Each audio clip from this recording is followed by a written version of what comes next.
Bonsoir à tous. Salut Vincent. Top. Alors, bienvenue à toutes et à tous. Vous êtes très nombreux à vous être inscrits pour ce webinaire. On vous remercie vraiment. On est très heureux de vous avoir ce soir. On est très heureux aussi d'avoir nos trois intervenants.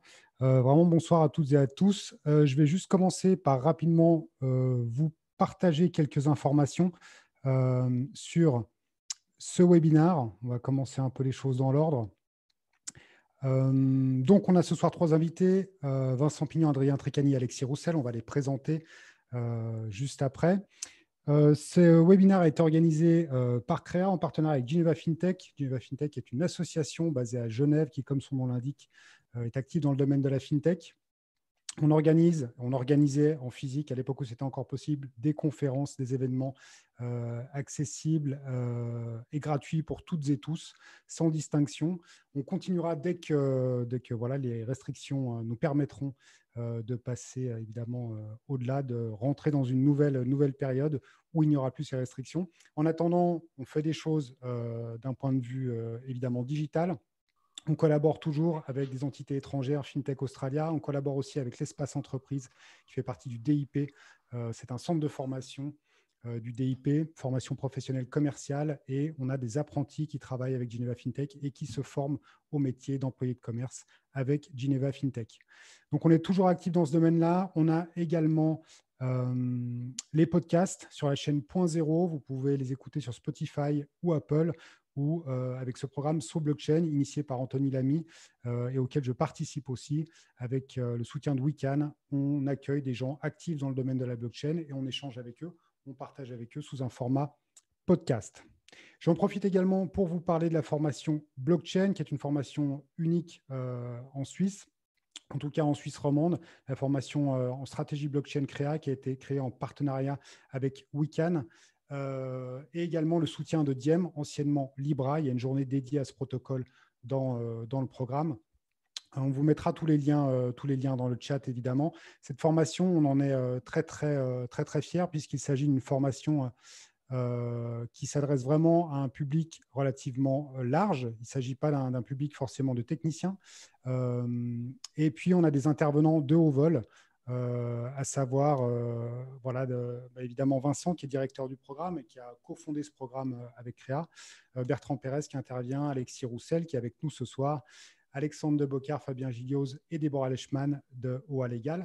Et puis Cyril Lapinte également, Cyrus Fazel, Lino Finini, Aurélien Biomier, Chloé Desmonnets, Vincent Trouche, Juliane Lapique et bien d'autres, puisqu'on a un système d'invités aux formations de guests qui viennent partager des expériences et des projets. Le public cible de cette formation, comme j'ai dit, est assez large, puisqu'il s'adresse à toutes les personnes qui veulent identifier des stratégies blockchain, des opportunités. Et puis, on a déjà eu plusieurs promos et on a dans ces promos des managers, des décideurs, des chefs de projet dans le domaine de la finance, du droit, du marketing, de la gestion de patrimoine et de l'immobilier. Voilà. Donc, n'hésitez pas à nous contacter si vous êtes intéressé par cette formation. Trois grands objectifs pédagogiques. Comprendre les fondamentaux et l'utilité des technologies blockchain. On va aborder ce soir la thématique de la blockchain et des crypto-monnaies qui sont une application de la blockchain. On va permettre une vision stratégique de la blockchain et du fonctionnement des crypto-monnaies également dans cette formation, puisqu'il y a des journées dédiées aux crypto-monnaies qui sont données par Alexis, qui est avec nous ce soir. Et puis découvrir les aspects techniques afin d'interagir avec les spécialistes. Et du début à la fin de la formation, vous êtes encadré par les équipes de WeCan, avec en plus ces intervenants qui viennent et qui partagent des connaissances et des méthodes.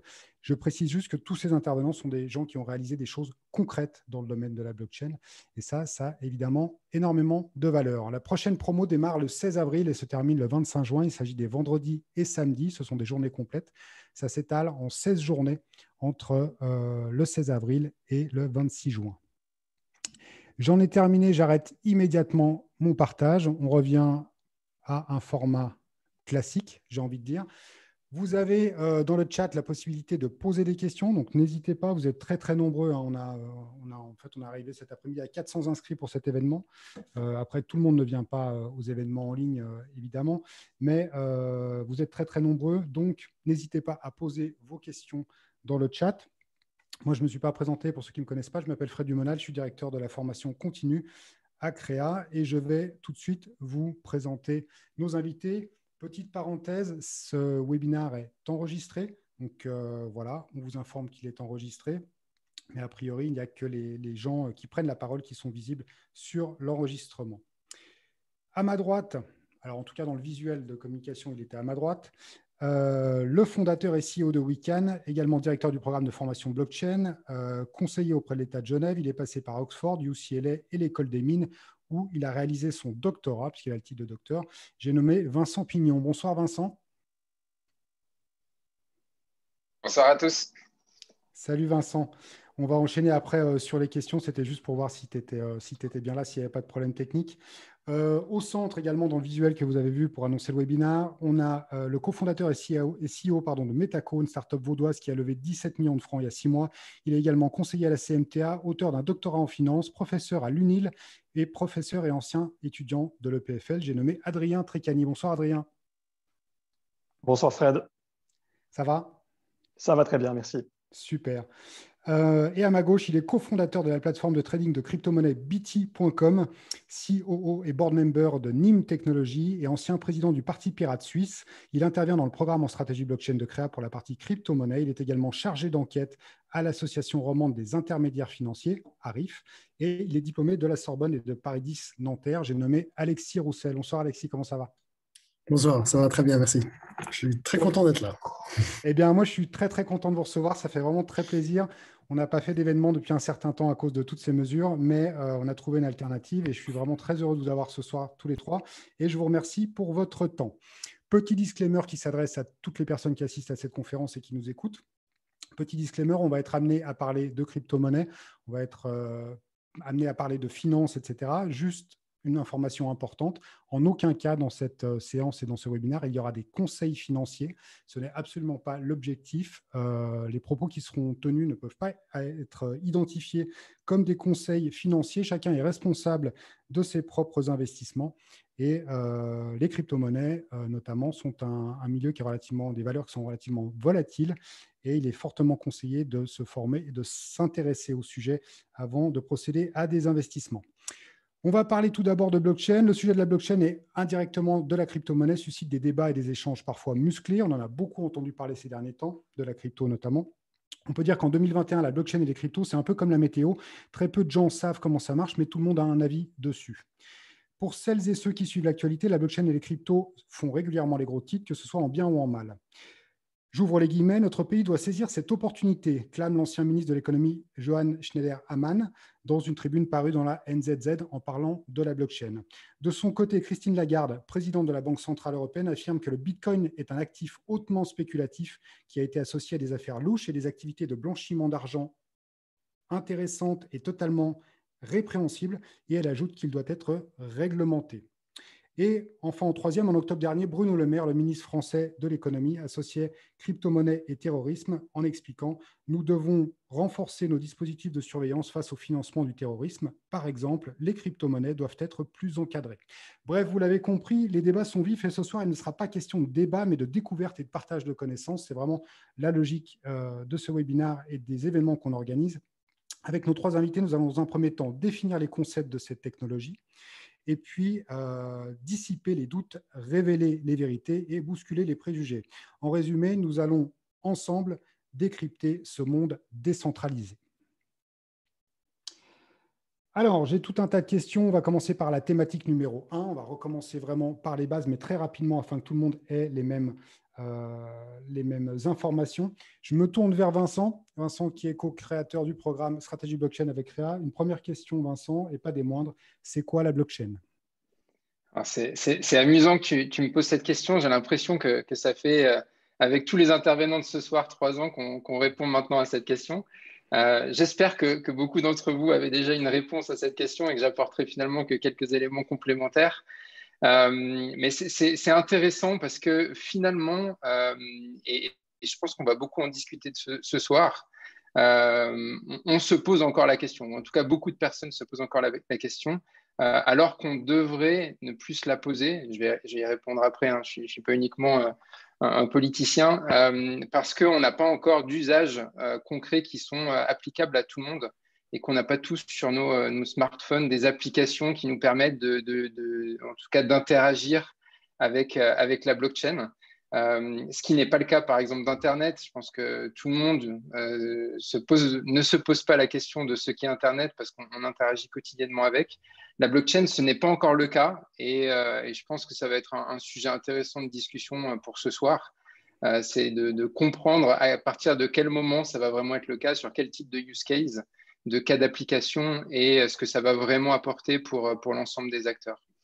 Pour répondre à ta question, Fred, la blockchain, ou plutôt les blockchains, parce qu'il existe plusieurs blockchains, sont des protocoles qui permettent de stocker et d'échanger de l'information, de la data, de la valeur, avec un concept, et c'est le concept le plus important, qui n'est pas centralisé, mais décentralisé. C'est-à-dire que chaque utilisateur va pouvoir bénéficier de ce stockage-là, va pouvoir décider avec qui il souhaitera partager ses informations ou sa valeur quand on parle de crypto-assets, comme on en a parlé en préambule. Et ça, c'est un élément qui est important. Un autre élément important, c'est que, pour faire simple, c'est un livre de compte qui, pour les blockchains publiques, puisqu'il existe différentes typologies de blockchain, en tout cas techniquement, sont des livres de compte ouverts. Donc finalement, on peut voir toutes les transactions. On peut aussi avoir un audit de ces transactions, en tout cas avoir toute une traçabilité sur ces transactions. Par contre, on ne peut pas les altérer ni les modifier. Donc finalement, c'est quelque chose qui est assez intéressant parce que dans les principales applications qu'on utilise aujourd'hui, si on a quelqu'un qui gère une base de données, il pourra, s'il le souhaite, en tout temps, altérer, modifier ou en tout cas changer quelques informations dans cette base de données sans nécessairement qu'on puisse en avoir une vraie traçabilité. Donc ça, c'est, on va dire, quelques éléments importants. Et puis du coup, on a des différents cas d'usage qui vont être applicables sur ces protocoles, que ce soit sur des blockchains publiques ou des blockchains privées. Ok, top, merci. Une sorte de grand réseau, un grand livre comptable, mais qui est dupliqué sur plein d'ordinateurs. Tout ça fonctionne de manière décentralisée. Il n'y a plus un seul intermédiaire au milieu qui décide de tout, et ça fonctionne plus ou moins en réseau. J'essaie de résumer juste pour les gens qui connaissent vraiment pas le domaine. Donc tout ça passe évidemment par des connexions, par de l'informatique, par du développement, du programme. Quelles sont les applications concrètement de la blockchain, Vincent? Alors, moi, je peux vous parler en tout cas d'applications qu'on connaît, sur lesquelles on travaille, et puis ça peut rejoindre aussi l'adoption qui est en train d'être faite par différents acteurs. Ce qu'on observe, donc nous, on a deux principales applications. Une qui traite de l'audit de la compliance en temps réel, donc qui permet aujourd'hui principalement à des acteurs financiers de pouvoir se partager des données et des documents de façon décentralisée. Donc, c'est le propriétaire de ces données et ces documents qui peut décider, qui peut déjà les stocker de façon sécurisée, qui peut décider avec qui il souhaite les partager dans un canal qui est crypté, et qui ensuite va pouvoir garantir la traçabilité de ces différents échanges, puisque toutes les transactions sont loguées sur ce registre. Ce qui est intéressant dans ce cas d'application, c'est que ça regroupe aujourd'hui, en tout cas, les principales banques privées suisses. Et on se rend compte, et ça sera peut-être un point de discussion aussi avec Adrien et Alexis par la suite, que pour plusieurs de ces acteurs, c'est plus facile d'adopter la blockchain sous l'angle de l'infrastructure et du back-office plutôt que sur l'angle des cryptos ou des digital assets. Et c'est quelque chose qui émerge, qui arrive, ils s'y intéressent tous. Mais en tout cas, il y a différentes étapes. Ils veulent se familiariser aussi avec la technologie. Depuis 2 ans maintenant qu'on a initié la formation avec Créa, on se rend bien compte que le degré d'éducation et de compréhension est en train de s'améliorer, de progresser. Malgré tout, ça prend du temps. Et comme on n'a pas encore des use cases qui sont très largement diffusés, voilà, les différents acteurs souhaitent les appréhender et les appréhender avec confiance, sérénité, et être certain que ça rentre dans leur standard traditionnel, on va dire. Donc ça, c'est le premier point, un premier exemple ou use case. Un deuxième qui est beaucoup plus répandu, beaucoup plus attendu aussi par tous les acteurs, c'est tout ce qui est lié à la tokenisation. Donc, le fait que demain, n'importe quel actif, n'importe quel objet, n'importe quelle personne, potentiellement, n'importe quelle propriété intellectuelle pourra être représenté sous forme d'un actif digital et du coup pourra être codétenu par différentes personnes.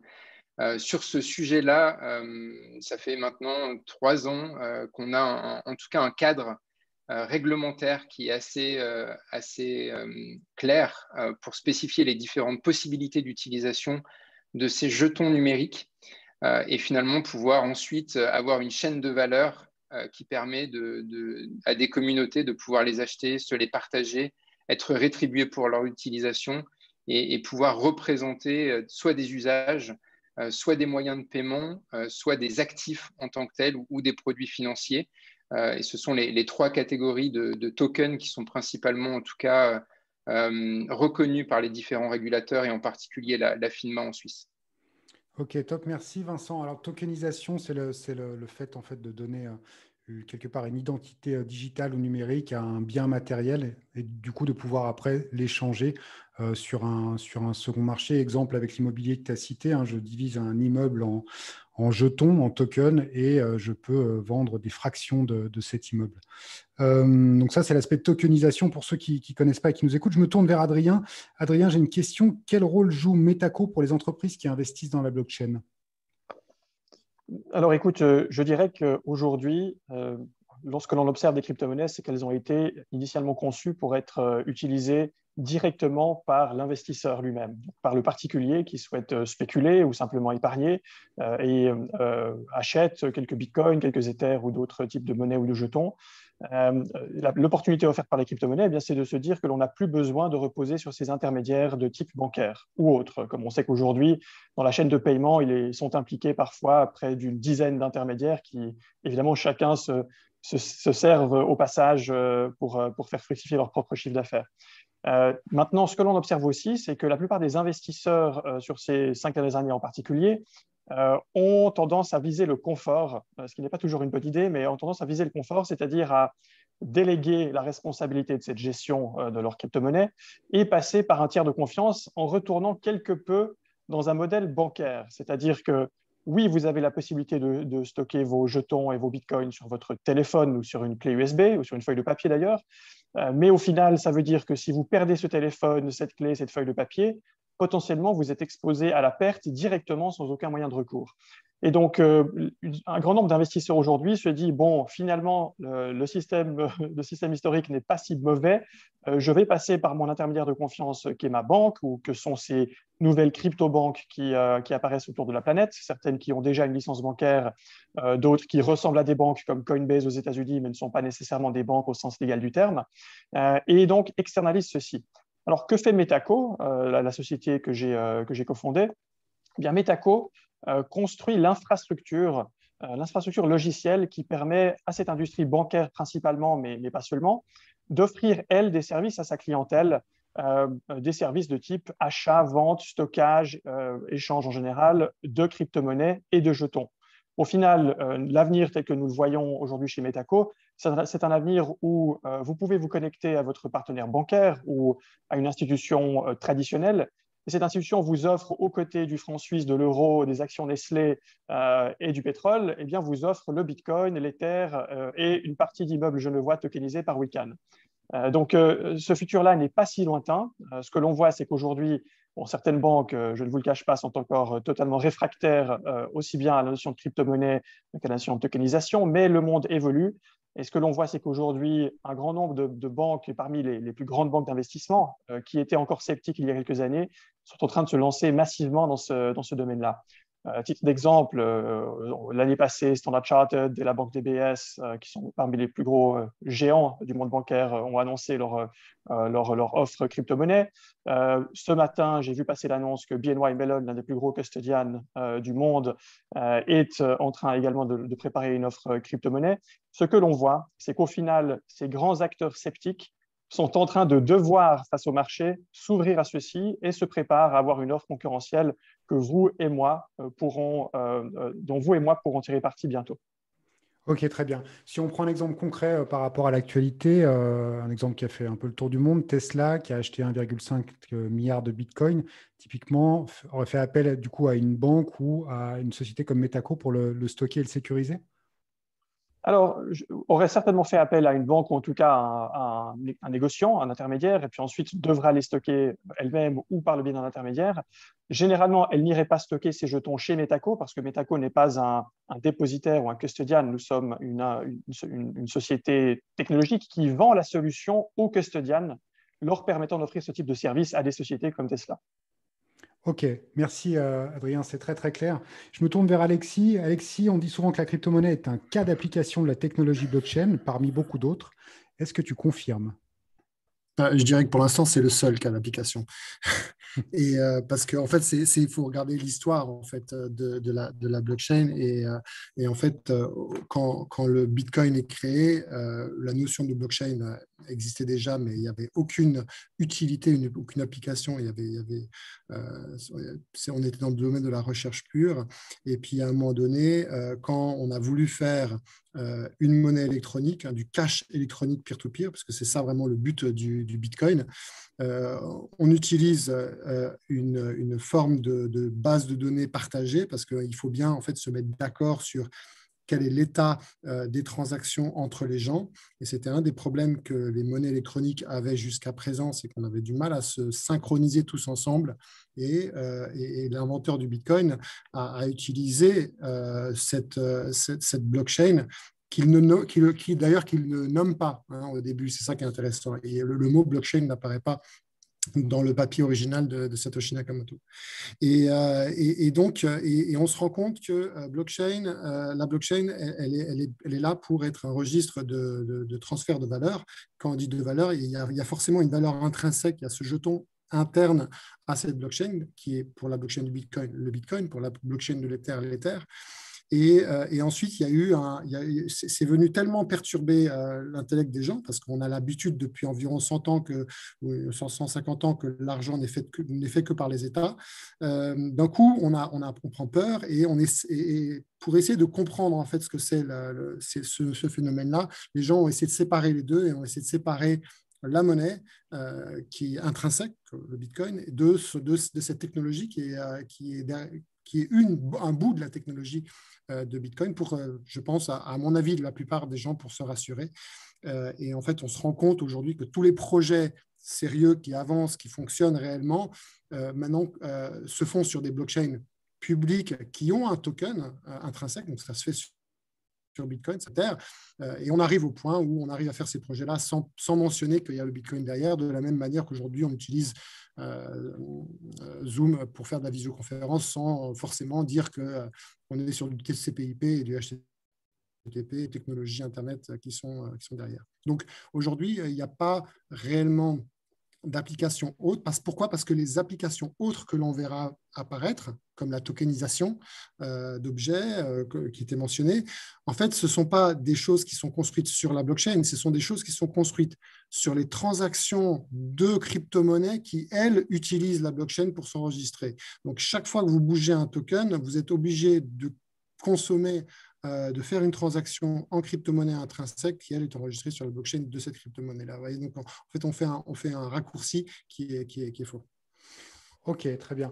Je précise juste, donc tu as évoqué Satoshi Nakamoto, qui est le pseudonyme du créateur de Bitcoin. En réalité, pour ceux qui ne connaissent absolument pas Bitcoin, on ne sait pas qui est derrière Bitcoin. Il y a des doutes, il y a des enquêtes, des choses comme ça, mais il y a un pseudonyme qui était dans le white paper, donc qui décrit le fonctionnement de la blockchain, mais on ne sait pas qui est derrière ce fameux Satoshi Nakamoto.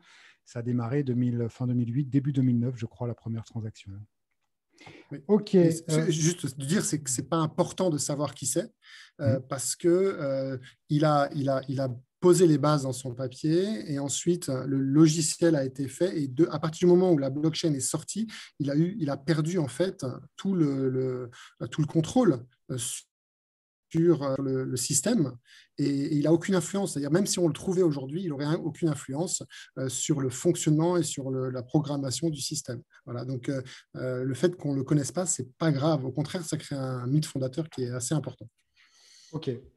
Merci beaucoup, Alexis. Juste une question très rapidement comme ça, pour sourire. C'est quoi qui était là en premier? C'est la crypto ou la blockchain? Est-ce qu'on a créé la blockchain pour la crypto ou inversement? Donc, j'ai déjà répondu, c'est la crypto qui est venue d'abord et la blockchain est venue après, parce que la recherche, ça faisait 30 ans qu'on cherchait de faire une crypto-monnaie, c'était ça le but, et la blockchain, c'est un support technologique qui a été à ce moment-là adapté à la crypto-monnaie, et c'est ça finalement une des inventions de Satoshi Nakamoto. Ok, merci beaucoup. Une question pour tous les trois. C'est la thématique de ce soir. En quoi 2021 est-elle pour vous l'année de la blockchain? Si c'est le cas, bien sûr, hein, vous avez le droit de ne pas être d'accord. Dans quel domaine trouvez-vous l'impact le plus fort? Est-ce qu'on peut parler d'adoption forte ou est-ce qu'il est encore tôt? On commence dans l'ordre, peut-être par Vincent, qui a été le premier à prendre la parole. Volontiers. Alors, je pense que ça fait 3 ans que tous les ans, on annonce que ça va être l'année de la blockchain, même plus que ça, mais en tout cas médiatiquement. Ça, c'est un point qui revient. Je pense que la grande différence entre notamment 2017 et 2021, c'est le fait que l'intérêt soit beaucoup plus diffusé auprès des institutionnels, des États, des gouvernements, des entreprises, du grand public. Et c'est avec des cas d'application concrets. Alors évidemment, le plus concret et celui qui est le plus tangible pour le plus grand nombre, c'est les digital assets, parce que c'est les plus facilement accessibles. C'est avec ça qu'on peut aujourd'hui avoir des applications où on interagit très facilement. Mais il va y en avoir beaucoup d'autres qui vont arriver, qui seront très certainement au début plutôt des cas d'application pour les entreprises ou les gouvernements. Plusieurs ont déjà ce type d'infrastructure. Et donc, cette émergence, maintenant, c'est plus une question ou une supputation médiatique, c'est une réalité. Et c'est en train de s'accélérer de façon très forte. Ok, Adrien? Oui, je dirais qu'il y a deux différences principales entre cette hausse de 2020 et 2021 en comparaison aux hausses précédentes. La première, c'est que, pour rebondir sur ce que dit Vincent, on a aujourd'hui un intérêt institutionnel prononcé, mais pas seulement, et je pense que c'est là le point important, pour la technologie blockchain, qui, elle, est un point d'intérêt en particulier pour les départements innovation de l'industrie bancaire depuis des années, je dirais depuis 2014 particulièrement, mais aussi pour les crypto-monnaies elles-mêmes, et pas seulement pour la tokenisation, réellement pour les crypto-monnaies natives. Si j'observe la mouvance de ces 3 dernières années, je dirais que jusqu'à 2017-2018, les banques levaient les mains en se protégeant de la notion de crypto-monnaie, ne voulaient pas toucher à ça, et d'ailleurs elles adaptaient et ajustaient leur politique interne et leur règlement pour s'assurer que personne n'ait le droit de prononcer ce type de mots sacrés au sein de leur banque. Ce que l'on voit aujourd'hui, c'est que toutes ces dérives de la blockchain liées, par exemple, aux permission ledgers, pour ceux qui connaissent, ou à la tokenisation de tout et de rien, finalement reviennent au cas d'usage numéro 1, qui est le stockage, la gestion, l'échange de crypto-monnaies. Ça ne veut pas dire qu'on va évidemment s'arrêter ici. Il y a des cas extraordinaires d'applications liées à la blockchain, mais ce que l'on voit quand même, c'est que pour gagner de l'argent aujourd'hui avec la blockchain, qu'est-ce que l'on fait? Eh bien, on offre des services de crypto-monnaie. Ça, c'est le premier point. Et on observe un changement radical de paradigme et d'appréciation de la part de l'industrie bancaire. Deuxième point, je dirais que l'arrivée de la DeFi, Decentralized Finance, est quelque chose de notable, de considérable, que l'on a tendance à oublier tant sa croissance a été forte, mais sa capitalisation boursière reste, je dirais, modeste. Néanmoins, autant les banques ne l'ont peut-être pas encore vu, autant il s'agit ici d'une des principales concurrences à l'industrie bancaire. L'industrie bancaire est l'industrie des services financiers qui repose sur l'intermédiation pour exister. La DeFi, au final, qu'est-ce que c'est? Eh bien, c'est l'idée de remplacer un grand nombre de services qui aujourd'hui sont centralisés et sont nécessaires pour accéder au monde de la finance, à l'économie, par une plateforme libre d'accès, ouverte, qui repose sur la technologie des contrats intelligents, des smart contracts, en particulier sur Ethereum. Eh bien, c'est DeFi qui fait rêver depuis 2015 avec les premiers exploits de type DAO, la DAO qui avait mal terminé. Eh bien, depuis 5 ou 6 ans, et devient de plus en plus institutionnalisé, permet aujourd'hui d'offrir des services de prêt, des services d'investissement, d'échange, des services de staking, qui défient toute concurrence si l'on compare ça parfois à l'industrie centralisée. Donc, je pense qu'une des grandes différences aujourd'hui aussi, c'est cette nouvelle force de concurrence qui vient non pas d'un nouvel acteur régulé, monopolistique, etc., mais qui provient directement de ce paradigme de la décentralisation au niveau de la blockchain.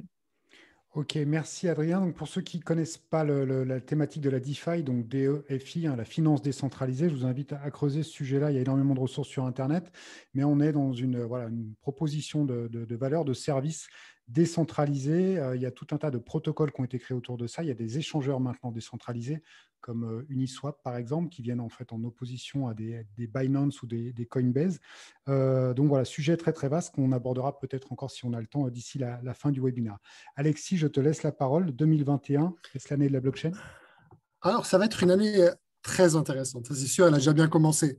Bon, ce qu'il faut voir, c'est que le Bitcoin, c'est une technologie, c'est un réseau, une technologie. Et donc, il va y avoir, enfin, on a une adoption en fait, de technologie qui se fait de la même manière qu'on a adopté Internet, qu'on a adopté les téléphones portables, qu'on a adopté les frigos. Et quand on regarde les courbes d'adoption en termes d'usage, hein, on voit que c'est des courbes en S, hein, qui a été les early adopters, ensuite il y a l'adoption de masse et ensuite on va aller chercher les derniers. Et ces courbes d'adoption, elles ont les mêmes caractéristiques en fait pratiquement pour tous, c'est qu'au début, c'est extrêmement difficile, extrêmement coûteux. Il y a très peu de gens. Et puis à un moment donné, on passe à une adoption de masse avec plein de choses qui se passent.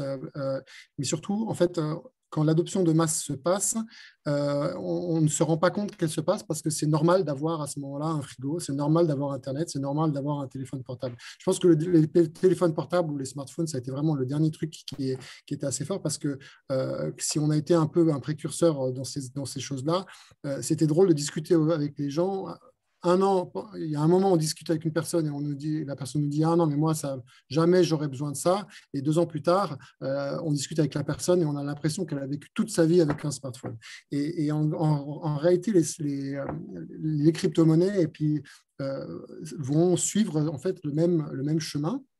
Et c'est de toute façon, c'est générationnel parce que mes enfants, ils commencent à toucher les bitcoins. Pour eux, c'est normal. Ils vivront dans un monde où il y aura des bitcoins. Ils n'imagineront pas un monde sans sans monnaie numérique. Donc, il y a cette adoption qui va se passer et les usages vont s'adapter. On voit bien que les différentes phases d'adoption du bitcoin, avec la phase des altcoins, la phase des ICO, des DAO, la phase de la DeFi. Tout ça, ce sont des phases de maturation et on voit que les gens qui viennent dans ces différentes phases-là ont moins besoin de comprendre le Bitcoin en lui-même. Il y a en fait une éducation de masse qui se fait et à un moment donné, je pense que la prochaine phase d'adoption du Bitcoin sera moins consciente que celle que l'on vit maintenant, qui ensuite très particulière avec l'année 2021 parce que le prix va exploser. Donc, il va y avoir une attention extrêmement forte, comme ce qu'on voit déjà maintenant, mais là, après, on va perdre un peu de l'intérêt et on va s'intéresser sur toutes les autres choses. Quand les gens vont se rendre compte de la puissance de la DeFi, l'impact social de la DeFi, qui permet en fait finalement à des gens alors idéalement, aujourd'hui c'est pas le cas, mais idéalement avec 10 euros ou 10 dollars en stablecoin sur son téléphone, et sans avoir de compte bancaire, sans avoir beaucoup d'éducation, on peut les placer et on peut gagner des intérêts. C'est quelque chose qui, aujourd'hui, pour un jeune à travers le monde, est impossible à faire. Et ça, ce sera une nouvelle possibilité. Donc, on va voir ces usages se développer. Et comme je disais, en fait, lorsque l'adoption sera avancée, on s'en rendra plus compte, on dira que c'est normal, finalement. Ok, très bien. Tu as évoqué le mot stablecoin. Pour ceux qui ne connaissent pas, qui nous écoutent, le stablecoin est une crypto. Ce n'est pas vraiment une crypto, mais c'est une monnaie numérique, monnaie digitale dont la valeur est adossée à un actif, une monnaie plutôt fiat, donc monnaie type traditionnelle, type dollar, etc., ce qui empêche une certaine volatilité. Tu me dis, Alexis, hein, si je dis des bêtises. Ça va. Ça roule. Du coup, Alexis, on enchaîne sur la question des crypto-monnaies. Je poste juste dans le chat deux liens, un vers une tribune qui a été rédigée par des chercheurs de l'INSEC sur les business models, et puis un autre lien vers la dernière étude de Binance, Binance étant un échangeur de crypto-monnaies, qui a produit une étude avec des statistiques assez intéressantes. Et on voit déjà entre 2017 et 2020 le gap assez énorme en termes d'utilisateurs, en tout cas de possesseurs de crypto-monnaies dans le monde. En 2017, on comptait environ 5,8 millions d'utilisateurs de crypto. Et en 2020, au troisième quarter, on en dénombre 101 millions. Donc, une augmentation très, très impressionnante et très importante. Alexis, on fait souvent la confusion blockchain-Bitcoin. On a déjà expliqué ce que c'est que Bitcoin. Est-ce que tu voudrais le résumer en une phrase? Alors, le Bitcoin, c'est vraiment la première implémentation, la première formule d'un cash électronique peer-to-peer qui a fonctionné. Voilà, c'est la première. C'est une invention majeure. Jusqu'à présent, il y avait de la recherche et on peut regarder ça de plein de côtés différents. On peut dire que c'est la première fois qu'on a inventé un objet numérique rare.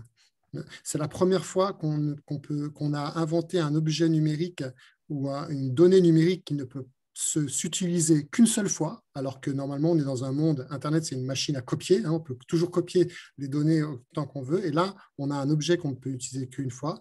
Et certains même vont plus loin, et c'est intéressant, ils disent que c'est la deuxième grande révolution de comptabilité. On a eu la comptabilité à une entrée, la comptabilité à double entrée, avec le bilan, l'actif et le passif. Et aujourd'hui, on a l'invention du Bitcoin, c'est en réalité l'apparition de la comptabilité à triple entrée. Vous avez l'entrée, la sortie et le témoin qui est, là en l'occurrence, la blockchain.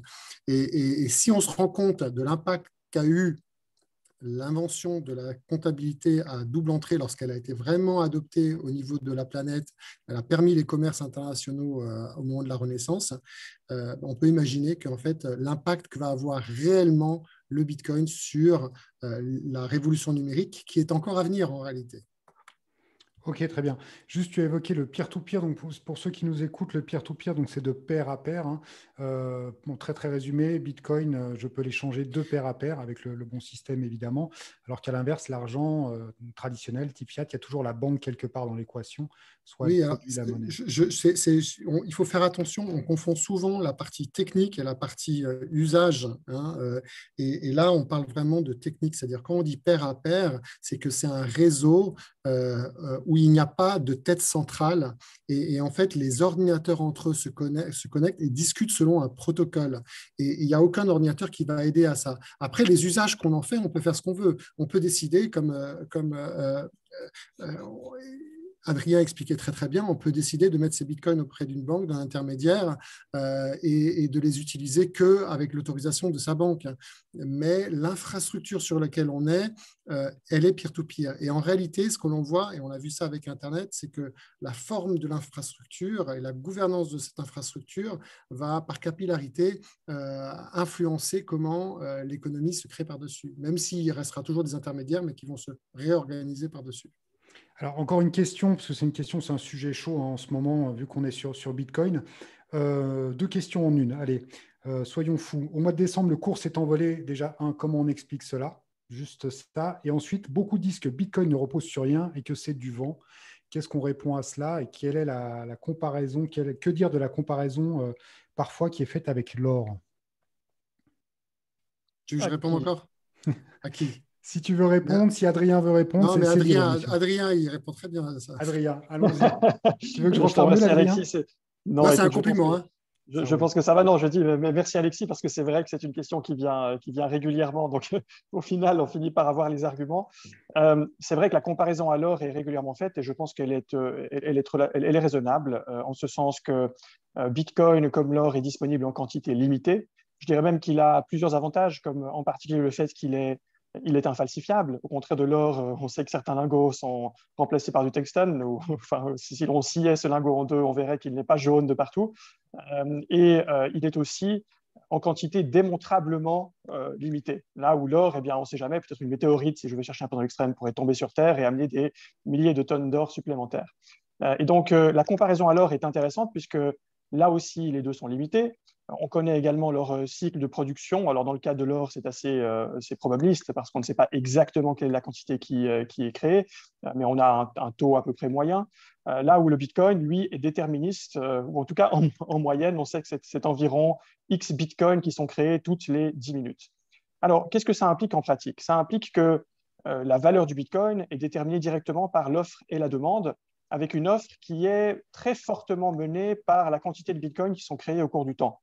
Là où une banque centrale, si l'on parle du franc suisse ou de l'euro ou du dollar, va voir sa responsabilité en la stabilisation de sa monnaie et va donc se permettre d'imprimer de nouveaux billets ou de retirer des billets de circulation régulièrement pour stabiliser le taux de change, eh bien, le Bitcoin n'en a que faire de savoir quel est son taux de change. Il va continuer sa politique d'émission telle qu'elle a été prévue par Satoshi Nakamoto en 2009 et ne va pas s'adapter au taux de change. Ce que ça implique donc, c'est que lorsque la demande augmente, comme ça a été le cas en particulier sur ces 6 derniers mois, mais j'ai envie de dire pendant ces 11 dernières années, eh bien, la valeur du Bitcoin s'apprécie.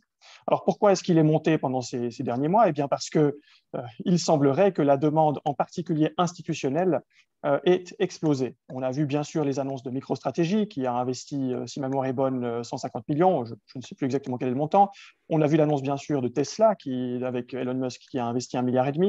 Mais on ne voit ici que la pointe de l'iceberg. Les investisseurs institutionnels et les investisseurs particuliers sont en pleine effervescence à vouloir acheter cette commodité rare qui ne se démultiplie pas, et donc ils mettent une pression sur les prix. Maintenant, un argument, et peut-être que je terminerai là-dessus, que j'entends très régulièrement, c'est l'argument de l'or a une valeur intrinsèque et le Bitcoin n'a pas de valeur intrinsèque. Dès lors, le Bitcoin est une bulle vouée à exploser.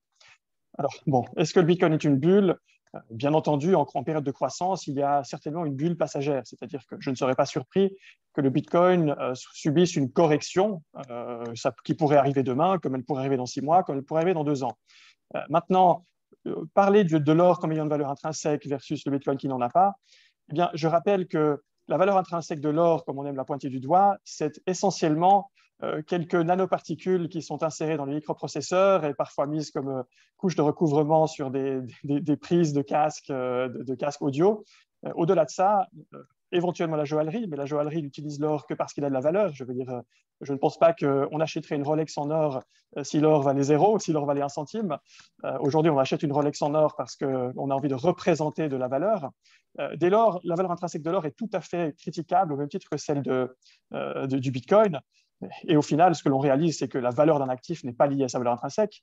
La valeur d'un actif est liée à cette illusion collective, ce consensus formé par le marché. Au même titre qu'aujourd'hui, vous êtes prêt à accepter qu'un billet de 100 francs vous donne 100 francs de pouvoir d'achat et vous permet d'acheter peut-être 5 ou 6 tickets de cinéma, eh bien, vous êtes prêt à accepter aujourd'hui qu'un Bitcoin vaut à peu près 40 000 francs suisses. Eh bien, c'est un consensus qui n'a pas de réalité objective, mais c'est un consensus néanmoins, consensus qui peut changer, qui peut varier, mais qui en rien ne doit être corrélé à sa valeur intrinsèque. Je voudrais juste un petit commentaire, s'il te plaît. Ouais, merci. Vas-y.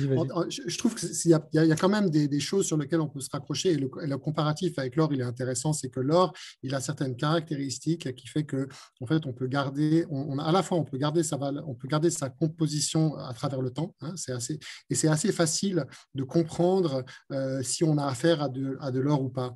Et donc, le fait que l'or ne s'oxyde pas, par exemple, c'est une caractéristique importante. Le fait qu'il soit un petit peu mou et qu'on peut sentir que ce n'est pas un autre métal, c'est facile de reconnaître l'or. Et de la même manière, le Bitcoin a une simplicité et il n'est pas falsifiable. Il n'est pas falsifiable. C'est un outil qui est facilement reconnaissable en fait par les gens, une fois qu'ils ont appris à l'utiliser, évidemment. Au-delà de ça, le Bitcoin, il a un peu plus d'usage, c'est-à-dire qu'il il est issu d'un calcul mathématique, et surtout, lorsqu'on va l'utiliser, on va en fait pouvoir l'utiliser comme une manière de sécuriser de l'information. En fait, le Bitcoin, en fait, on va transférer, en transférant un Bitcoin, en fait, ce qu'on fait, c'est qu'on enregistre de façon immuable l'information qu'on a transférée à ce Bitcoin, et on peut ajouter un petit peu d'information, on peut rajouter de on peut augmenter ça. Donc, c'est une énorme machine à faire du timestamp. Et aujourd'hui, vous avez des projets fantastiques. Alors, il y a un équivalent en Suisse, je ne connais pas, peut-être que Wecan, vous travaillez aussi dessus, mais il y a plusieurs projets qui cherchent à comme ça, créer en fait juste une marque dans le réseau Bitcoin ou dans le réseau Ether pour utiliser la sécurité de ce réseau-là pour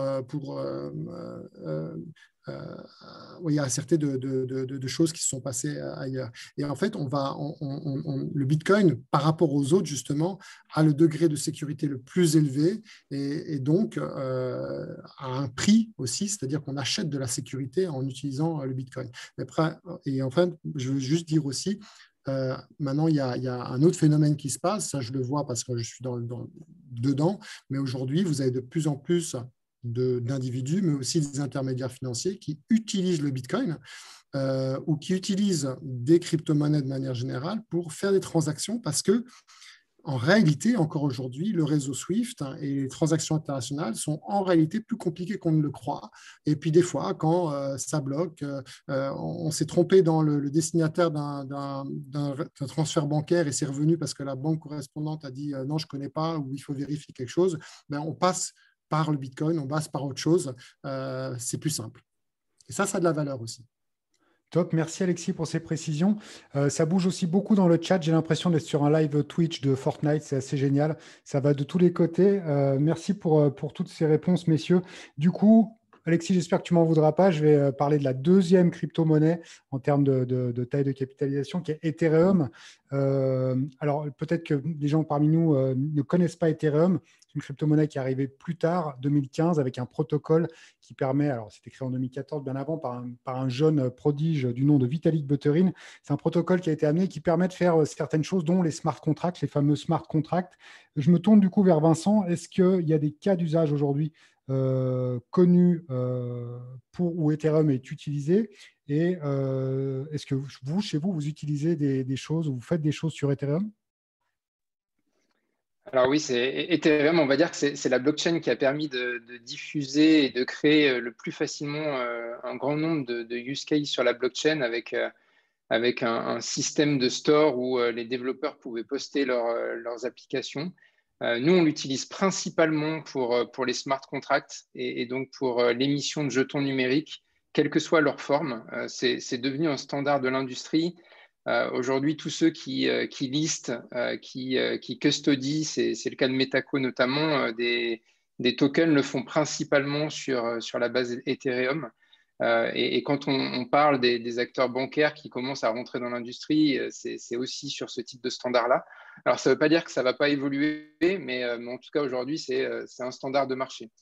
Après, en fonction des cas d'usage, nous, on est assez agnostique des protocoles. On voit que, et c'est notamment ce qu'évoquait Alexis sur la comptabilité, l'évolution de la comptabilité et le fait qu'on va pouvoir beaucoup plus facilement auditer des transactions. Et finalement, ça, c'est un pendant de la comptabilité, tous les métiers d'audit associés de contrôle des normes, d'application des normes. Là, aujourd'hui, nous, on utilise principalement une blockchain privée qui s'appelle Hyperledger pour différentes raisons, principalement parce que les acteurs qui l'utilisent, pour le moment, souhaitent être dans un réseau privé sur lequel les données sont stockées et sécurisées par les membres de ce réseau-là. C'est aussi le cas sur Corda, mais plus pour des transactions financières. Alors aujourd'hui, ils ont posté une nouvelle version de leur protocole pour faire aussi de l'audit. Mais en tout cas, c'est un des use cases, nous, qu'on voit vraiment émerger, et un domaine aussi qui va être vraiment impacté. C'est le domaine de l'audit et tout ce qui est associé. Un autre domaine, et c'est assez intéressant, alors j'ai vu dans les participants qu'il y a quelques personnes de l'administration publique et on a fait notamment des expérimentations dans l'administration publique. On travaille aussi avec des notaires et notamment le président du comité de prospective de la Chambre des notaires de Genève, Maître Messali, pour déployer une plateforme numérique du notariat et finalement être capable d'avoir des actes authentiques qui vont pouvoir être numériques. Et pour ça, on utilise une infrastructure blockchain principalement pour connecter les différents acteurs et avoir des oracles dans le système. Donc évidemment, l'administration publique, le canton, les banques, les assureurs, enfin, un grand nombre d'acteurs sont ce type d'oracle. Aujourd'hui, ils sont encore à donner des certificats ou des actes authentiques sous la forme papier traditionnellement et au mieux en version PDF, mais ce qui ne garantit pas qu'il n'y a pas derrière des traitements qui peuvent être frauduleux de ce type de document. Donc là, l'idée, c'est vraiment de connecter point à point les différentes bases de données avec une infrastructure décentralisée pour garantir que la donnée est de qualité et surtout que le propriétaire de cette donnée décide à qui il souhaite la partager. Donc, il est vraiment la main sur ces informations, que ce ne soit pas des plateformistes qui l'aient et qui puissent, s'ils le souhaitent, la monétiser, non pas non plus des acteurs intermédiaires, et puis la partager à qui ils le souhaitent. Et ça, c'est un enjeu alors, très important des technologies décentralisées, et on voit qu'il y a beaucoup de dérivés aussi qui sont en train de se créer sur cette partie-là. Ok, merci beaucoup Vincent. Du coup, question, on revient sur cette notion de crypto-monnaie et dans le sens affirmation anti-crypto-monnaie. Je pense que c'est intéressant d'en parler. Et là, je m'adresse donc à tout le monde, hein, à vous trois, que vous soyez bien pro-Ethereum ou Bitcoin maximaliste, comme certains le sont. On parle souvent de l'ordinateur quantique comme menace pour la blockchain et les crypto-monnaies. Première question, pourquoi? Et deuxième question, est-ce fondé? Eh bien, je peux volontiers répondre à cette question-là. Je dirais que les crypto-monnaies reposent essentiellement sur la cryptographie asymétrique, c'est-à-dire une forme d'algorithme mathématique qui permet de sécuriser une information sur l'hypothèse que les clés ne peuvent pas être cassées. Eh bien, la cryptographie quantique, ici, montre une faiblesse de ces algorithmes qui pose comme première hypothèse que la cryptographie quantique n'existe pas, que l'informatique quantique n'existe pas. Avec l'informatique quantique, eh bien, vous pouvez casser ces clés et donc potentiellement réduire à néant la sécurité de ces protocoles en ce qui concerne la sécurisation de vos comptes. Néanmoins, ça ne casse pas l'entièreté du protocole. Ça, c'est un point important. La blockchain, elle, telle qu'elle est conçue aujourd'hui, en particulier avec la notion de minage qui fait évoluer les blocs et qui assure la sécurité de l'histoire et de la comptabilité, celle-ci n'est pas ou très peu impactée par l'informatique quantique.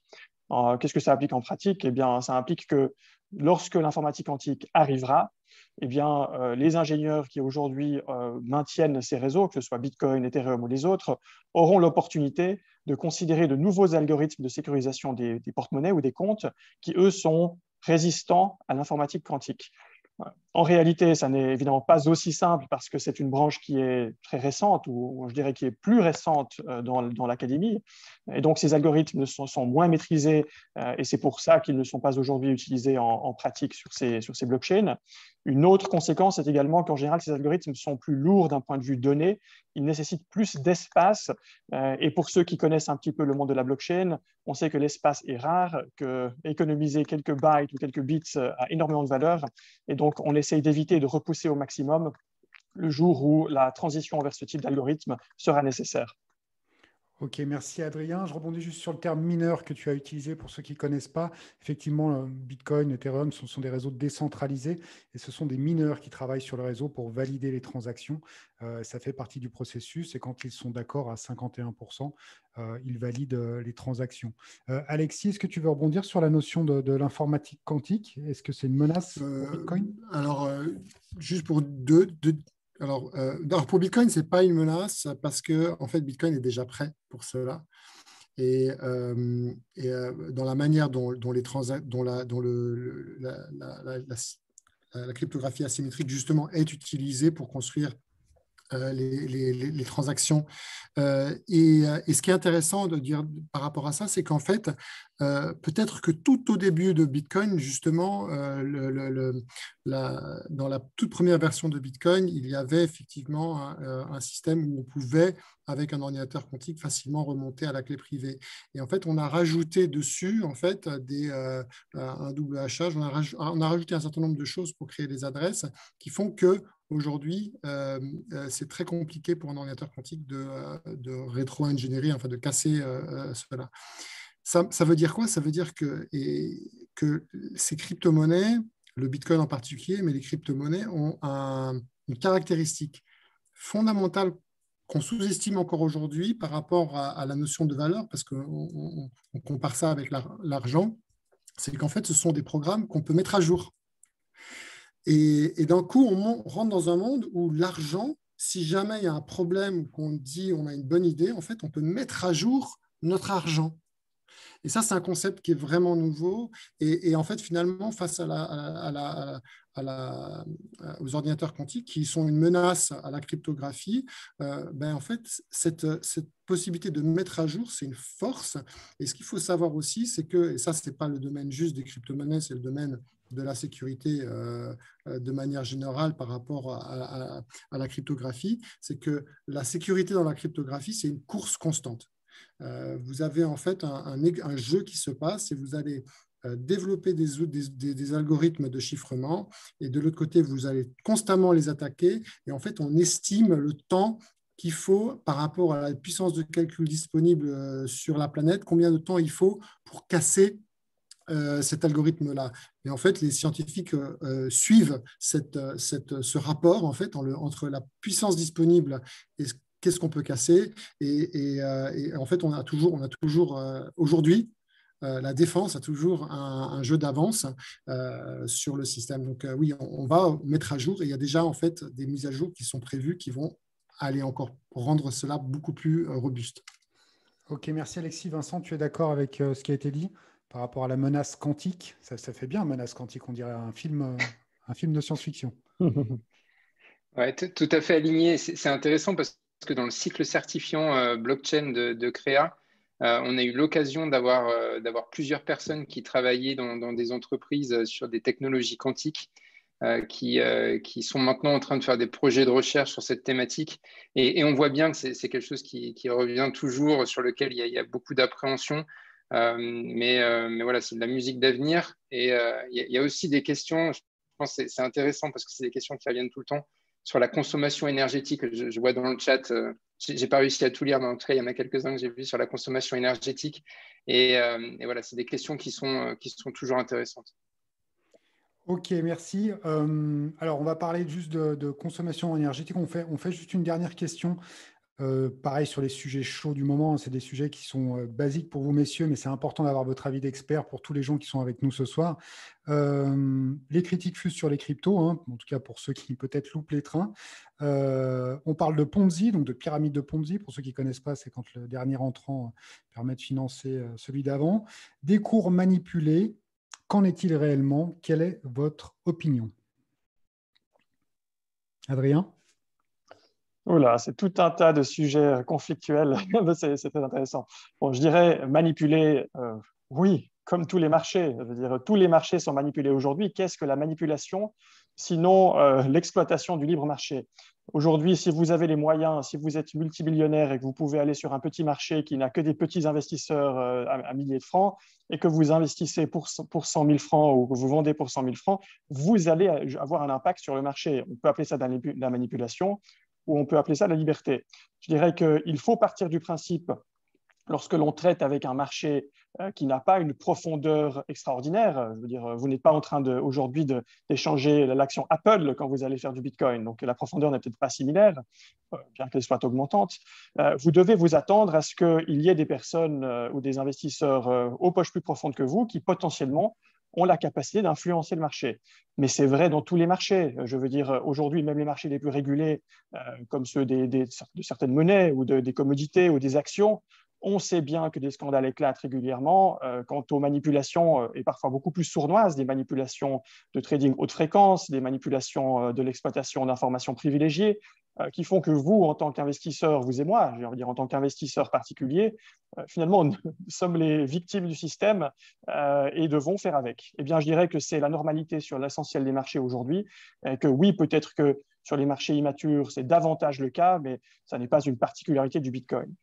En ce qui concerne la consommation énergétique, qui est un sujet complètement différent, je répondrai en quelques mots, très simplement en disant on s'en fiche. On s'en fiche complètement et je vais vous dire pourquoi. Parce que la question à se poser n'est pas combien est-ce que ça consomme et est-ce que c'est beaucoup ou est-ce que ça n'est pas beaucoup. La question à se poser, c'est est-ce que ça consomme trop par rapport à la quantité de services que ça offre? La réalité est que c'est un concept relatif. pour une raison très simple, c'est que si l'on ne regarde que la valeur absolue de la consommation de Bitcoin hors de tout contexte du service qu'il fournit, eh bien, dans ce cas-là, il faut le comparer aux autres grands consommateurs d'énergie, comme par exemple les gouvernements. Et je vous dirais, eh bien, je pense qu'un gouvernement aujourd'hui consomme énormément d'électricité. Et dans ce cas-là, est-ce que l'on devrait se poser la question de mettre à bas les gouvernements pour cette raison-là? Au même titre, on pourrait dire que l'industrie financière aujourd'hui, dans son ensemble, consomme énormément d'énergie, étant pour autant en train de se poser la question de mettre un terme à l'industrie financière. Pas vraiment.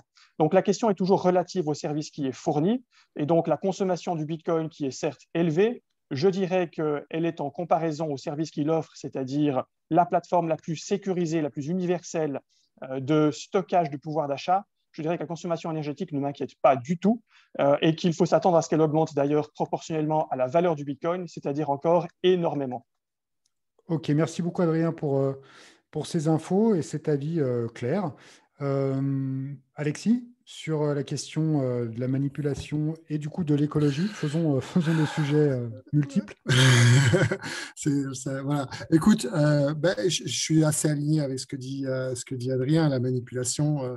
Moi, je me souviens que tout à fait, avec Bitcoin, on avait été une des premières plateformes à offrir de l'Ether juste après la levée de fonds de l'Ether. Et puis moi, je me souviens qu'un jour, alors BTC, on reste une petite institution, mais à cette époque-là, on avait réussi à faire bouger de 5 ou 10% le prix en une journée, juste parce que quelqu'un est passé chez nous en disant je veux vendre mes Ethers qui étaient passés il avait déjà gagné x10 en passant à $1, je crois. Il a dit je veux vendre.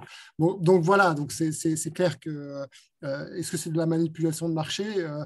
Si j'avais voilà, c'est très difficile à dire, ça dépend de beaucoup de choses et ça dépend effectivement la profondeur des marchés.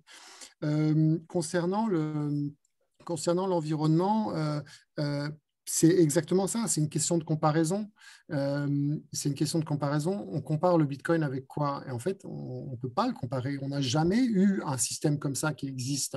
Et les services, l'ensemble des services qu'aujourd'hui permettent de se faire grâce à ça, ou ce qu'on peut imaginer, sont tels que effectivement, aujourd'hui, c'est peu cher à payer finalement en termes d'énergie, je pense, pour ce que ça peut permettre de faire en termes d'organisation de la société au niveau planétaire finalement, parce que ce sera mondial.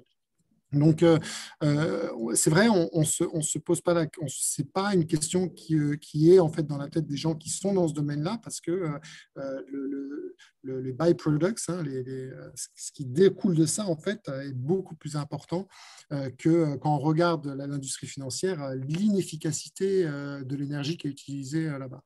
Après, il y a aussi d'autres choses qui sont intéressantes, c'est qu'en fait, c'est plus philosophique, mais on le voit aussi apparaître un peu dans l'économie du Bitcoin, c'est qu'en réalité, le Bitcoin, il y a un lien presque direct entre l'énergie, l'électricité et le Bitcoin. Hein. Donc, il y a une sorte de forme de représentation mathématique de l'énergie qui a été consommée.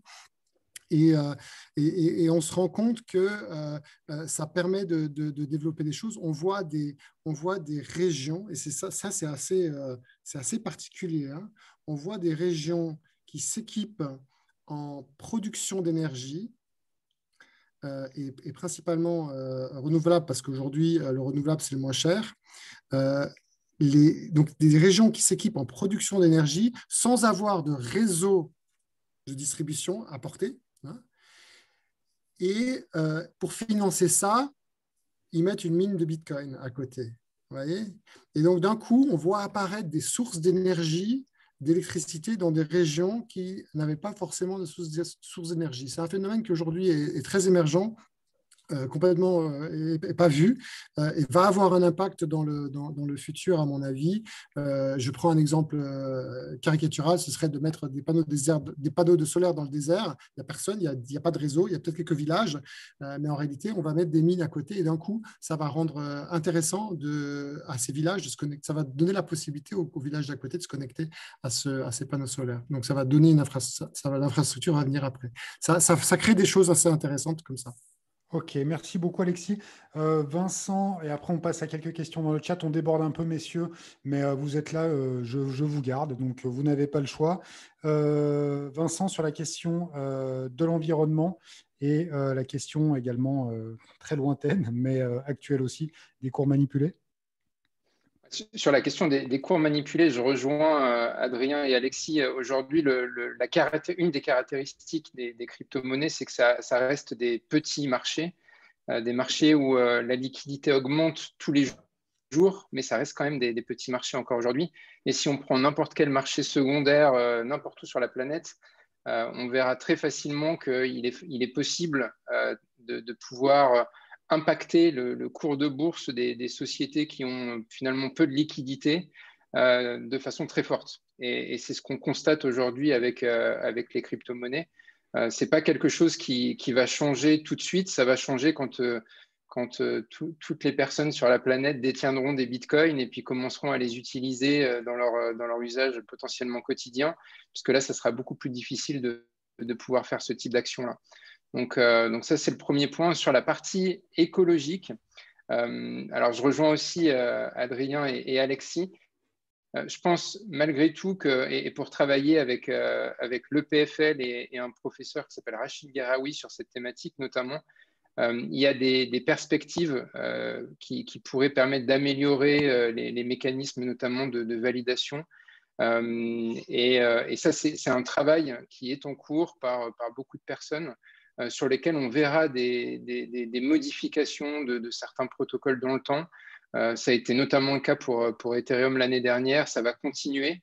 Et très probablement que de moins en moins, ça sera un argument. On va arriver à plus d'efficience dans la validation des transactions avec potentiellement une consommation qui sera moindre ou différente, aussi peut-être parce que plus décentralisée et pas uniquement sur la consommation à proprement parler.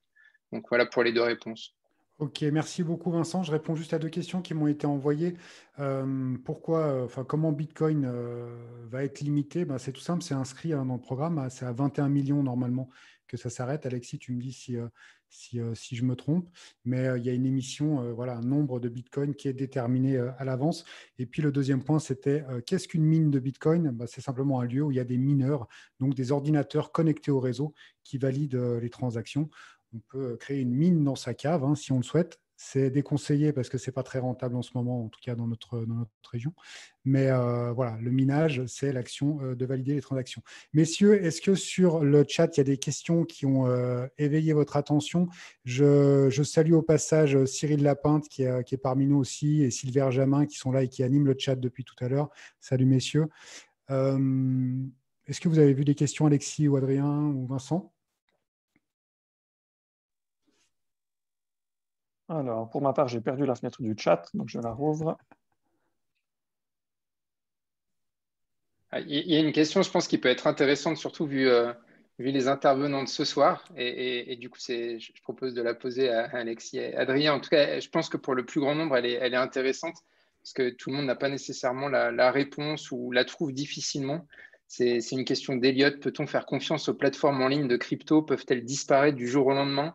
Alors, je sais que vous deux, vous avez une bonne expérience et puis une réponse, je pense, qui est en tout cas permettra d'éclaircir ce point pour tous les participants. Ouais, c'est clair. Oui, effectivement, je veux dire, à terme, toutes les plateformes vont disparaître. C'est-à-dire que une plateforme de crypto, c'est quoi? C'est une organisation, c'est une entreprise, c'est des gens qui font qui font un shop et puis ils s'organisent et ils vous permettent d'acheter et vendre des crypto-monnaies à travers la plateforme. De la même manière qu'une banque peut le faire, une bourse ou d'autres choses. Donc, c'est une organisation humaine, donc elle peut apparaître, elle peut disparaître. Et elle peut aussi disparaître violemment. Mt. Gox, c'est le premier grand exemple de plateforme qui a disparu et puis il y a eu d'autres hacks comme ça. Alors, nous, ce qu'on a fait par exemple avec BT, et ça a été une des raisons d'ailleurs du fait que BT a grandi beaucoup plus lentement que les autres plateformes, c'est qu'on a pris le parti de dire on ne va pas garder les crypto-monnaies des gens. Les gens, comme disait très bien Adrien au début, veulent placer leur monnaie dans une banque. Et nous, on a dit non, on respecte l'éthos du Bitcoin, qui est de dire, vous avez votre portefeuille sur votre téléphone, dans votre ordinateur, dans votre système, et on interagit on-chain, on appelle ça. À chaque fois que vous achetez du Bitcoin chez BT, BT vous envoie des bitcoins sur votre portefeuille et n'a pas accès à ça. Et ça, c'est intéressant parce que si demain BT disparaît, tous les clients de BT ont leur bitcoin et personne ne se retrouve finalement le nez dans la terre, le nez dans le sol, en ayant perdu ces bitcoins qui seraient toujours stockés quelque part. Voilà. On a eu un autre exemple d'un échange au Canada où là, carrément, la personne, le type est décédé, je crois, avec ses clés, avec les mots de passe, et donc les bitcoins ne sont plus disponibles du tout. Voilà. Ils ont juste disparu, ils ne sont pas fait voler, ils sont juste plus disponibles. Donc, je pense que c'est très important. Le marché évolué, ces systèmes en fait centralisés vont. Il y en a certains qui vont exister, ils existeront pour un certain marché, mais déjà qu'on voit dans la DeFi que ces places de marché, elles sont entièrement automatisées, et là, on ne met plus son argent en confiance dans une organisation, mais en fait dans un logiciel qui, lui, vit par lui-même sur Ethereum ou sur une autre blockchain, et qui va organiser en fait ces échanges de manière entièrement automatisée. Donc, on va continuer en fait à enlever ces risques pour le marché. Ok, merci Alexis. Adrien, est-ce que tu souhaites intervenir sur cette question-là? Eh bien, brièvement, je dirais que nous avons été éduqués à faire confiance à l'industrie bancaire. Donc aujourd'hui, lorsque l'on dépose des fonds sur un compte bancaire, on n'a plus l'habitude de se poser la question de que peut-il advenir de mon argent. On met 1000 francs sur son compte bancaire et on part du principe que ces 1000 francs sont là, alors que la banque les investit et finalement prend des risques sur notre dos. La différence étant que les banques ont historiquement, je dirais, été mieux capitalisées. Alors, c'est de moins en moins le cas. Aujourd'hui, c'est une véritable horreur. Mais la deuxième différence, c'est que les banques sont souvent assurées par le gouvernement jusqu'à un certain niveau. En Suisse, si ma mémoire est bonne, c'est de l'ordre de 100 000 francs par compte. Ce que ça implique, c'est que nous ne réfléchissons plus tellement à la question de la confiance que l'on doit accorder à ce tiers qui va gérer nos fonds. On a pris l'habitude de ne plus se poser cette question-là. Eh bien, les investisseurs dans les crypto-monnaies ont tendance à oublier que mettre ses bitcoins sur une bourse ou chez un dépositaire n'est pas très différent que déposer une liasse de billets de francs suisses, une liasse vraiment de billets physiques, de cash, sur un compte en banque. C'est-à-dire que vous vous débarrassez de quelque chose qui a une valeur garantie, c'est-à-dire le billet de francs suisse qui est garanti par la Banque centrale ou le bitcoin qui est entre guillemets garanti par la blockchain. Vous remplacez ça par une relation de confiance où vous devez vous assurer que votre partenaire qui gère vos fonds ne va pas tomber en faillite, ne va pas partir avec l'argent, ne va pas partir avec vos clés. Eh bien, autant le monde bancaire aujourd'hui est fortement régulé, alors avec tous les défauts que ça peut avoir, et donc en général, dans un pays qui va bien, en période économique positive, on ne se pose pas trop cette question-là. Autant les entreprises qui se sont lancées historiquement dans le stockage de Bitcoin, comme les bourses, avaient des pratiques calamiteuses, parfois avaient des pratiques frauduleuses, et la conséquence a souvent été que ces bourses ont perdu des fonds, et des fonds qui appartenaient à leurs clients. Alors, où est-ce qu'on en est aujourd'hui? Est-ce que l'on peut faire confiance aux bourses? Je pense que certaines bourses ont aujourd'hui fait preuve d'un tel professionnalisme sur ces dernières années et ont tellement, je dirais, de liquidité elles-mêmes qu'elles peuvent utiliser comme une assurance privée que oui, on peut leur faire confiance dans une certaine mesure. Par contre, il est vrai que je ne conseillerais jamais de mettre tous les œufs dans le même panier et donc de déposer tous ces bitcoins chez un seul intermédiaire. Ok, merci Adrien pour ces infos-là. Je rebondis juste sur ce que disait Charline dans le chat, qui disait qu'à 18h30, je ne donnerai pas de conseils financiers et à 19h40, je disais de ne pas miner. Ce que je voulais dire par là, je me suis mal exprimé, c'est simplement que c'est très coûteux d'être compétitif en minage. Voilà, en fonction de la rétribution, c'est peut-être pas toujours intéressant. Voilà, je me suis pris les pieds dans le tapis et je me débrouille avec ça. Allez, une dernière question, messieurs, avant de vous laisser reprendre une vie normale, j'ai envie de dire. Il y a une super question, j'aimerais bien, je propose qu'on prend t'en celle-là prie, en dernier, c'est comment évaluer la qualité d'un projet crypto qui démarre. Et je pense que c'est une super question parce que c'est justement, les gens, c'est ce qui amène beaucoup de gens à dire, ouais, mais en fait, quand ils voient que le Bitcoin, quand ils ne comprennent pas le Bitcoin et qu'ils disent ça vaut rien, ça n'a pas de valeur, et donc tous les autres projets, il n'y a aucun moyen d'imaginer ce que ça peut valoir. Donc déjà, le premier conseil que que je dis, c'est d'abord, on regarde comment fonctionne le Bitcoin. Et c'est là que je suis, dans ce sens-là, Bitcoin maximaliste, parce que en réalité, c'est le Bitcoin qui a été souvent le modèle pour tous ces autres projets. C'est ça qui a permis aux autres ceux qui ont commencé un projet dans la crypto-monnaie, dans la blockchain, généralement ont été inspirés d'une manière ou d'une autre par le Bitcoin, et où ils ne seraient pas arrivés à ça s'il n'y avait pas eu le Bitcoin. Donc, si on comprend le Bitcoin, déjà, on a des clés de lecture pour les autres projets qui sont assez difficiles à comprendre. Il n'y a pas d'école, enfin, à part la super formation de créa dans laquelle on est. il y a peu d'écoles pour apprendre cela. Et après, il y a des caractéristiques un peu fondamentaux qu'on peut avoir, et c'est des caractéristiques qu'on retrouve dans Bitcoin, qu'on retrouve dans Ether, qu'on retrouve dans quelques-uns de ces grands projets qui fonctionnent bien. Ça va être des caractéristiques. D'abord, est-ce que c'est un protocole? C'est ça, on parle de protocole. On parle de protocole qui est ouvert, qui est qui est décentralisé, basé sur un réseau pair à pair. Donc, il y a une recherche de comment est-ce que le consensus se fait entre les participants.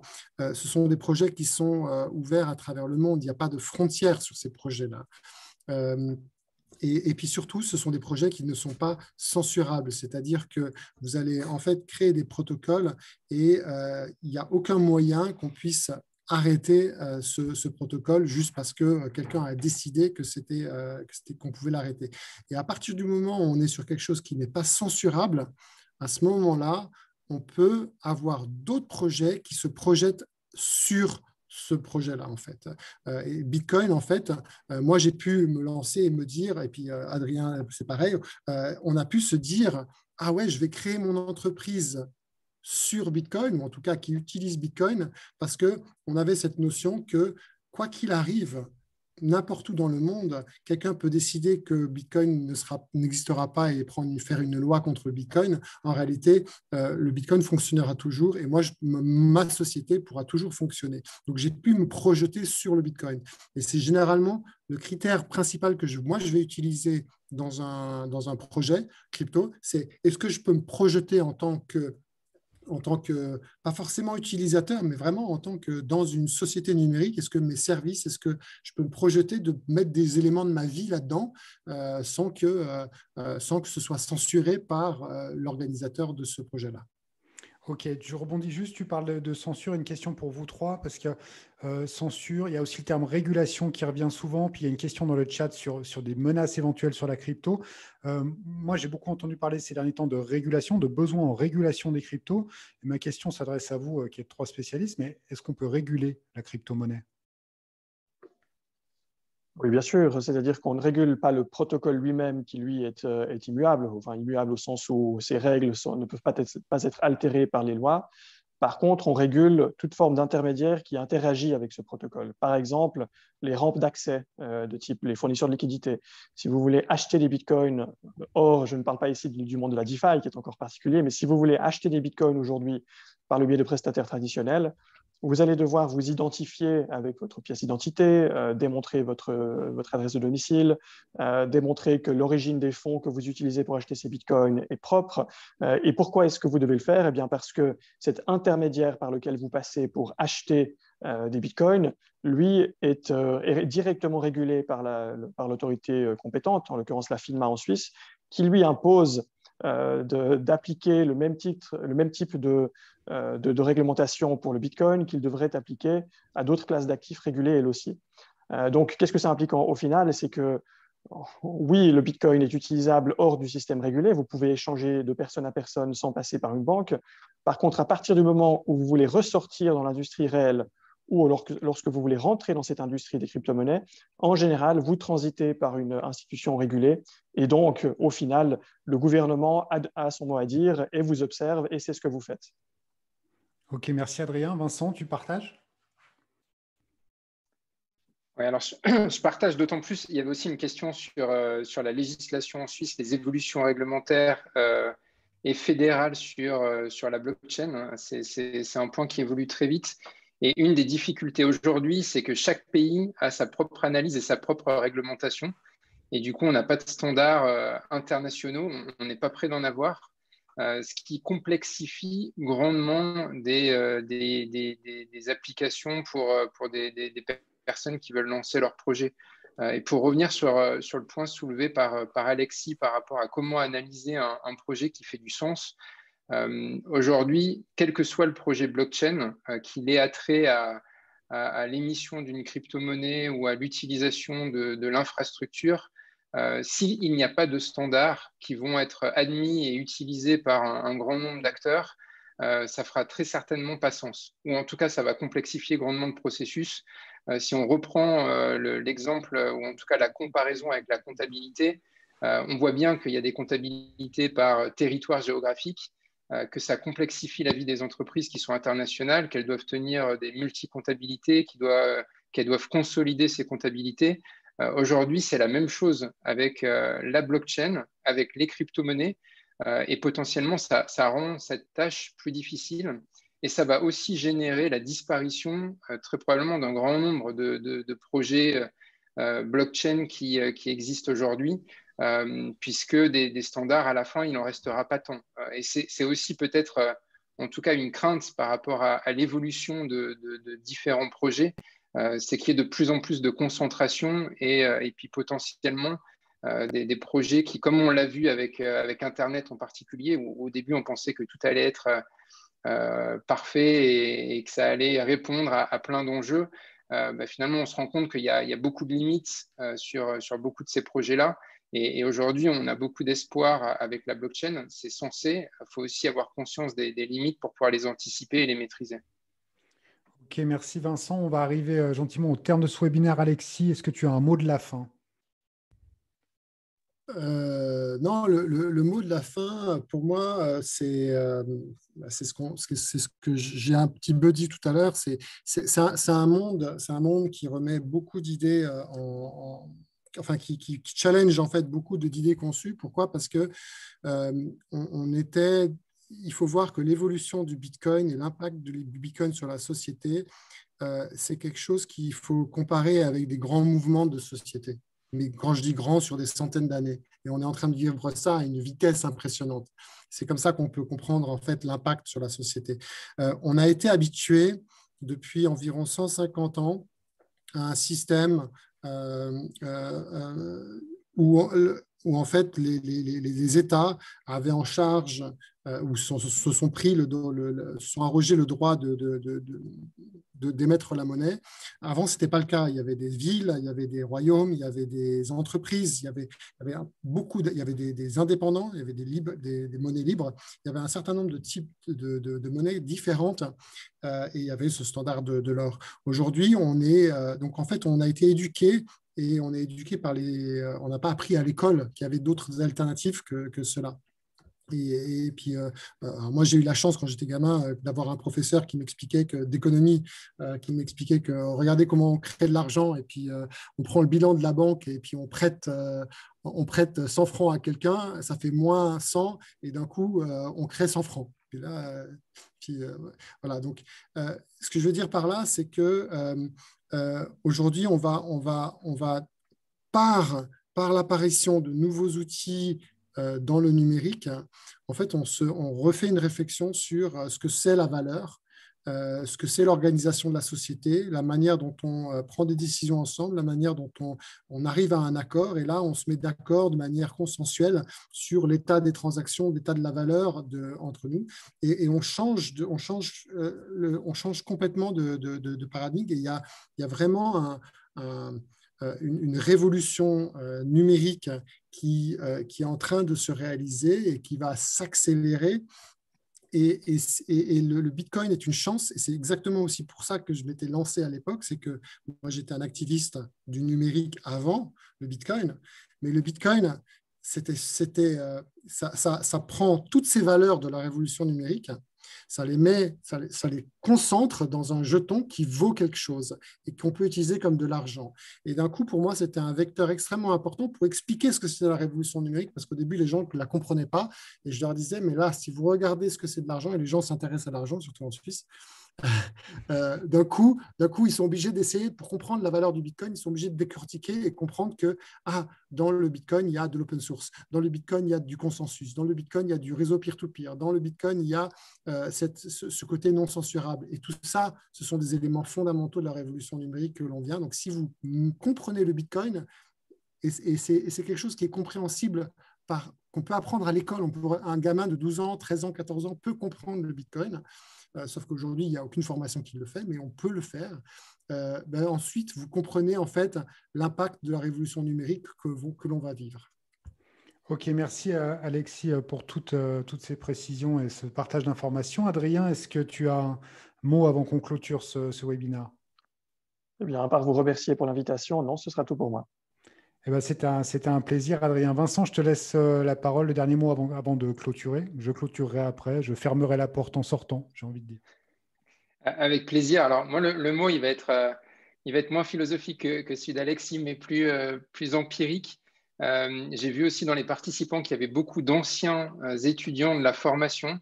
Et aujourd'hui, mon souhait on va dire le plus pieux, c'est de pouvoir essayer modestement de former le plus de personnes possible et de réunir les meilleurs intervenants pour faire ça. Donc, si j'ai un mot de la fin, c'est renseignez-vous et rejoignez-nous dans cette formation parce que les anciens participants, alors peut-être qu'ils pourront témoigner, certains, j'ai vu, l'ont fait dans le chat, mais en tout cas, ont beaucoup appris, ont pu beaucoup échanger, ont vu qu'il n'y avait pas de dogme préétabli, qu'il y avait aussi plusieurs points de vue et c'était aussi une des richesses de cette formation, c'est de pouvoir échanger, débattre. Comprendre, tester avec du concret et pas juste des mots ou des articles de presse. Et ça, je pense que ça a une valeur importante aujourd'hui pour vraiment comprendre ce dont on a parlé ce soir. Top, merci beaucoup Vincent, merci infiniment messieurs. Je voudrais remercier la direction de Créa, je voudrais remercier Denise, notre responsable événementiel, parce que même si on ne fait pas les choses en présentiel, c'est du boulot d'organiser tout ça. Je voudrais remercier Julie qui fait les visuels, qui est notre directrice artistique, Henri qui est coordinateur, qui travaille avec moi à la formation continue, ainsi que Delphine, et puis également Sylvia qui est responsable du recrutement. Voilà, c'est un travail d'équipe tout ça. Un grand merci messieurs d'avoir pu faire ce webinaire avec vous. J'espère qu'on pourra en faire d'autres, peut-être plus en vrai prochainement, mais en tout cas c'était un plaisir de vous avoir. Merci beaucoup d'avoir répondu à l'invitation et puis on se voit bientôt. Merci Frédéric, une bonne soirée. Très bonne soirée, au revoir. À bientôt, merci.